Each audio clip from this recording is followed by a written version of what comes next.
हमारे चैनल को सब्सक्राइब कीजिए, घंटी को ज़रूर बजाइए, जिससे हमारे आने वाली नई वीडियो का नोटिफिकेशन आपको मिल जाए।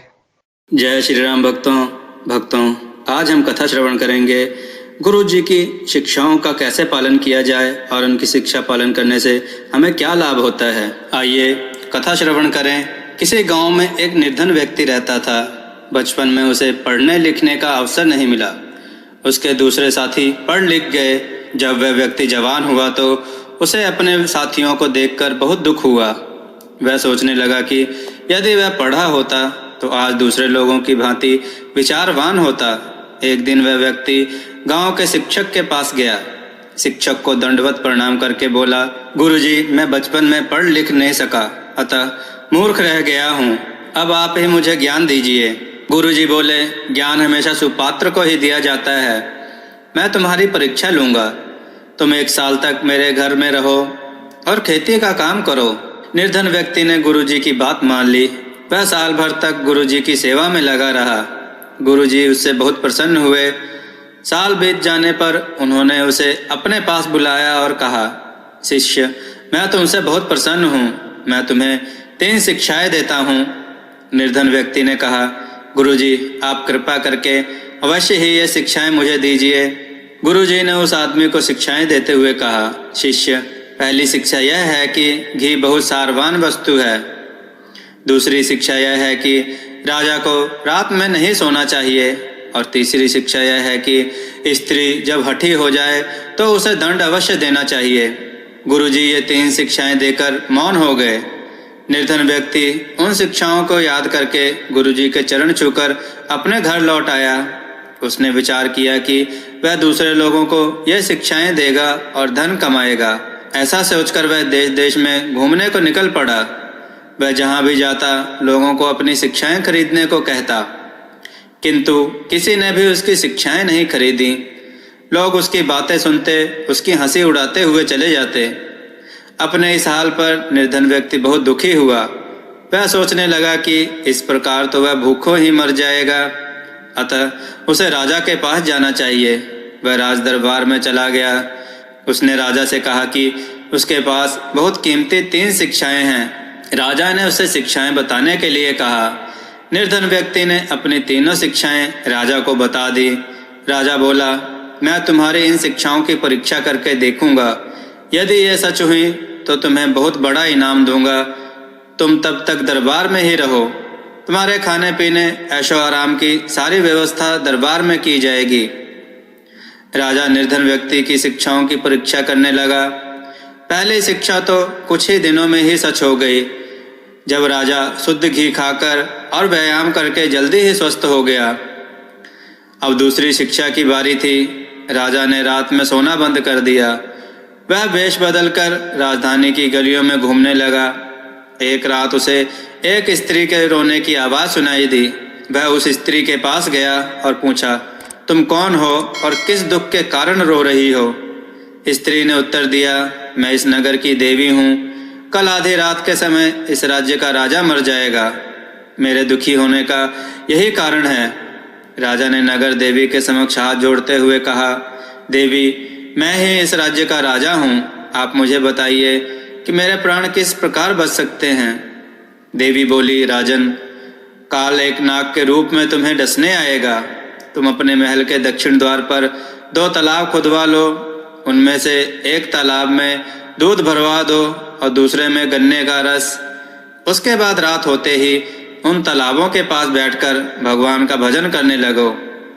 इतना कहकर देवी अंतर्ध्यान हो गई। राजा महल में लौट आया।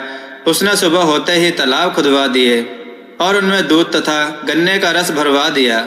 शाम होते ही वह तालाबों के किनारे बैठकर भजन करने लगा। आधी रात के समय काल देवता नाग का रूप लेकर राजा को डसने आया। उसे पहले दूध का तालाब दिखाई दिया। उसने प्रसन्न होकर दूध पिया। उसके बाद उसे गन्ने के रस वाला तालाब दिखाई दिया। उसने मन भरकर गन्ने का रस भी पिया।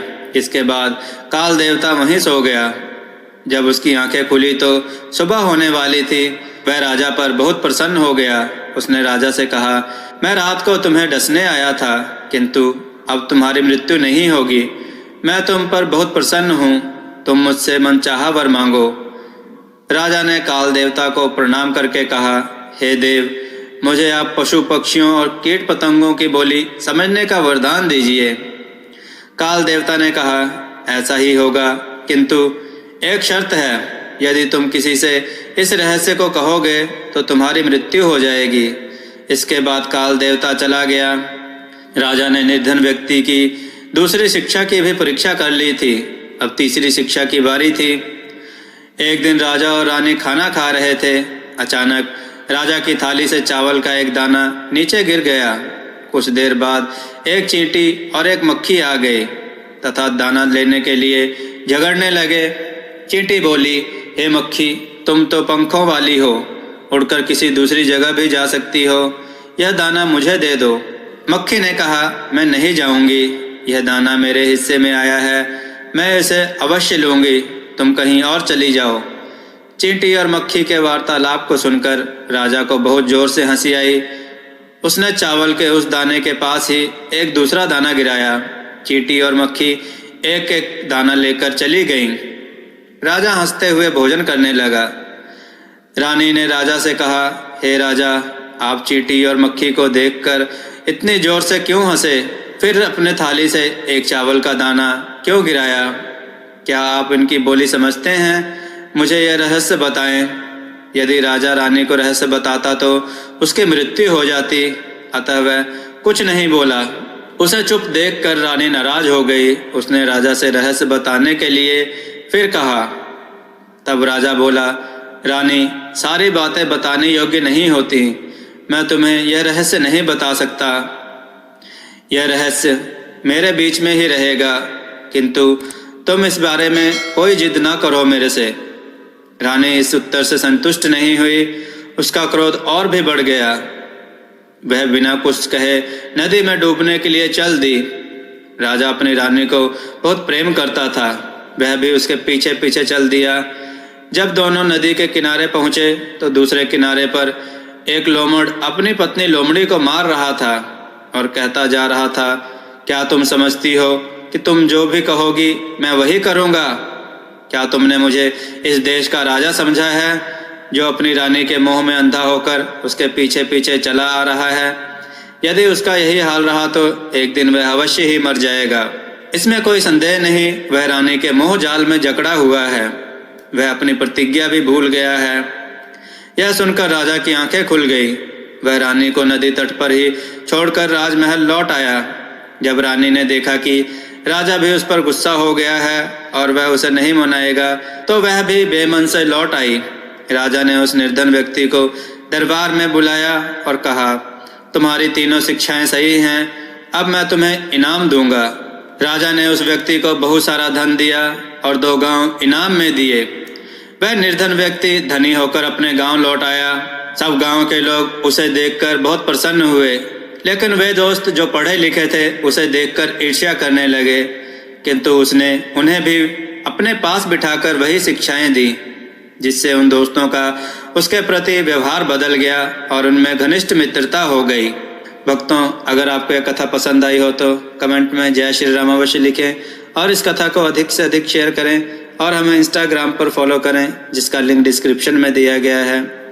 भक्तों, हमने devvani.com नामक वेबसाइट बनाई है, जिस पर हमने कथा, कहानियाँ, मंत्र, आरती इत्यादि लिखित में डाले हैं। भक्तों, आप उस पर जाएं, उन्हें पढ़ें और अपने विचार हमें कमेंट के रूप में अवश्य दें। जय श्री राम भक्तों।